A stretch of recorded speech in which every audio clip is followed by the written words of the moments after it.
سماء فطرت، جب آسمان پھٹ جائے گا، وَإِذَا الْكَوَاكِبُ انتثرت، اور جب کہ تارے بکھر جائیں گے، جھڑ جائیں گے، وَإِذَا الْبِحَارُ فُجِّرَتْ، اور جب سمندروں میں ابال آ جائے گا، وَإِذَا الْقُبُورُ بُعْثِرَتْ، اور جب قبریں تلپٹ کر دی جائیں گی، عَلِمَتْ نَفْسٌ مَا قَدَّمَتْ وَأَخَّرَتْ، ہر جان جان لے گی کہ اس نے کیا آگے بھیجا، کیا پیچھے چھوڑا، یا کس شے کو آگے کیا، کس کو پیچھے کیا۔ یہ دونوں الفاظ یہاں سمجھ لیجئے، بعد میں بھی آئیں گے۔ یہ ایک ہے کس شے کو آگے بھیجا، کس شے کو پیچھے چھوڑا، یہ ہم پہلے بھی پڑھ چکے ہیں۔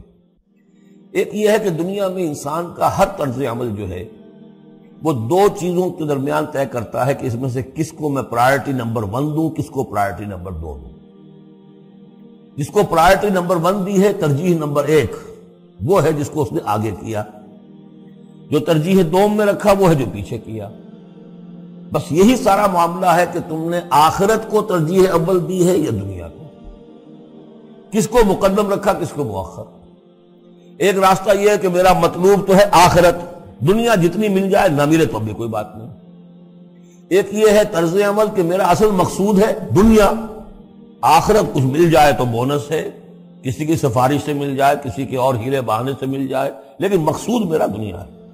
تو بما قدمت واخرت، کیا آگے کیا، کیا پیچھے کیا، یا کیا آگے بھیجا، کیا پیچھے چھوڑا۔ یا ایھا الانسان ما غرک بربک الکریم، اے انسان تجھے کس شخص نے دھوکے میں مبتلا کر دیا ہے اپنے رب کریم پر۔ یہ وہ مضمون ہے کہ جو سورہ حدید میں آ چکا ہے، سورہ لقمان میں آ چکا ہے، وَلَا يَغُرَّنَّكُم بِاللَّهِ الْغَرُورُ۔ یہ جو شیطان ہے یہ وسوسہ بھی پڑھاتا ہے، اس کی جو چالیں ہیں ہر ایک کے لیے ایک جیسی نہیں ہے۔ کسی کو یہ ہے کہ کسی فرض سے روکنے کے لیے نفل میں لگا دے گا، تم نفل کاموں میں لگے رہو، کوئی اونچی عبادت ہے، تقرب اللہ حاصل ہو جائے گا، فرائض سے کنارہ کشی ہو جائے گی۔ کہاں یہ اقامت دین اور کہاں یہ فرائض دینی چھوڑو، آپ تو بس ذکر کیا کرو اور تہجد پڑھا کرو، رات کو جاگا کرو، یہ ہے اصل۔ لیکن تو فرض سے غافل کر کے اگر نوافل میں لگایا، بیڑا غرق کر دیا۔ تو اسی طریقے سے یہ اس کی ایک چال ہے، اللہ تو بڑا غفور ہے، بڑا رحیم ہے، یہ کیا چھوٹی چھوٹی باتوں پر وہ پکڑے گا، خام خواہ تمہیں خیال ہے وہ اتنا کوئی خوردہ گیر نہیں ہے۔ اللہ بڑا غفور ہے، کریم ہے، رحیم ہے۔ اب اس سے وہ جری کرتا ہے، یہ جرت بڑھتی جا رہی ہے اسی پر کہ اللہ کی شان غفاری پر دھوکہ کھا رہا ہے۔ یا ایھا الانسان ما غرک بربک الکریم، کس چیز نے تجھے دھوکے میں ڈال دیا ہے اپنے رب کریم کے بارے میں۔ الذی خلقک فسواک فعدلک، جس نے تمہیں تخلیق کیا پھر تمہارا پیدا کیا، برابر کیا۔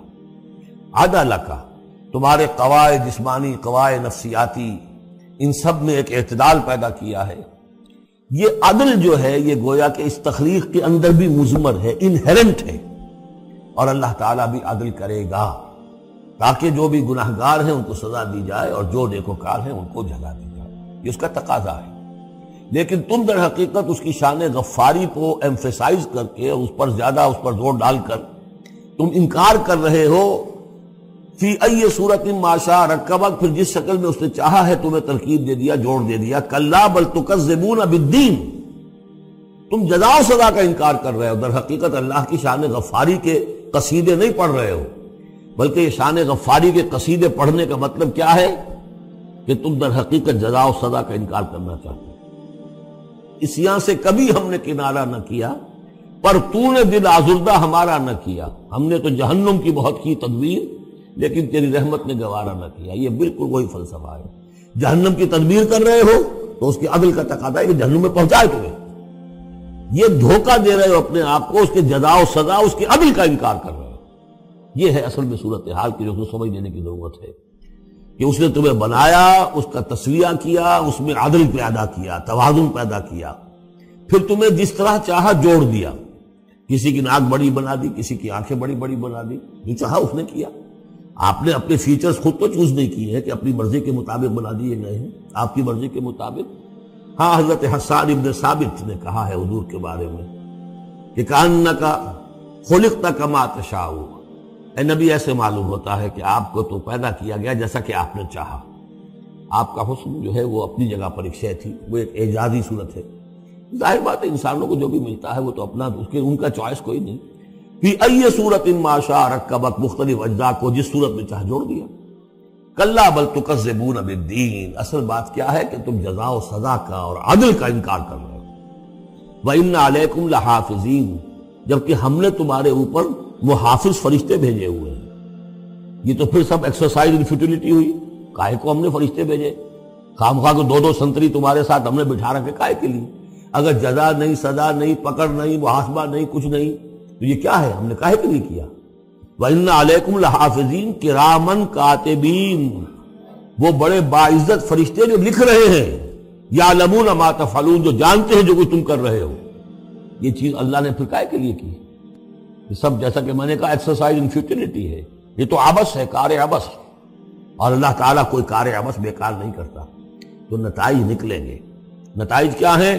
ان الابرار لفی نعیم، نیکوکار اللہ کے وفادار بندے وہ ہوں گے نعمتوں میں. وان الفجار لفی جہیم، اور جو فاسق و فاجر ہوں گے، جو کہ اپنی نفس کی شہوات و خواہشات کے بندے بن گئے ہوں گے، لفی جہیم، وہ جہنم میں ہوں گے. یصلونہا یوم الدین، داخل ہوں گے اس میں یوم الدین کو، جزا و سزا کے فیصلے کا دن. وما ہم عنہا بغائبین، پھر وہ وہاں سے کہیں جا نہیں سکیں گے، غائب نہیں ہو سکیں گے. وہاں سے نکلنے کا کوئی سوال نہیں، وہاں سے بھاگ جانے کی کوئی جگہ نہیں. وما ادراک ما یوم الدین، اور تمہیں کچھ پتا ہے، کسی نے کچھ بتایا ہے یوم الدین کیا ہے؟ ثم ما ادراک ما یوم الدین، پھر تمہیں کچھ اندازہ ہوا ہے کہ یوم الدین کیا ہے؟ یوم لا تملک نفس لنفس شیئا والامر یومئذ للہ، جب کسی جان کو کسی دوسری جان کے لیے کوئی اختیار حاصل نہیں ہو، اور امر کل کا کل اللہ کے ہاتھ میں. والامر یومئذ للہ، لمن الملک اليوم للہ الواحد القہار. واتقوا یوما لا تجزی نفس عن نفس شیئا ولا يقبل منها شفاعۃ ولا یؤخذ منها عدل ولا هم ينصرون. وہ دن جانتے ہو، وہ دن. وما ادراک ما یوم الدین ثم ما ادراک ما یوم الدین یوم لا تملک نفس لنفس شیئا والامر یومئذ للہ. ان کی چوکھٹ ہوتوں کا سا بھی پڑا سجتا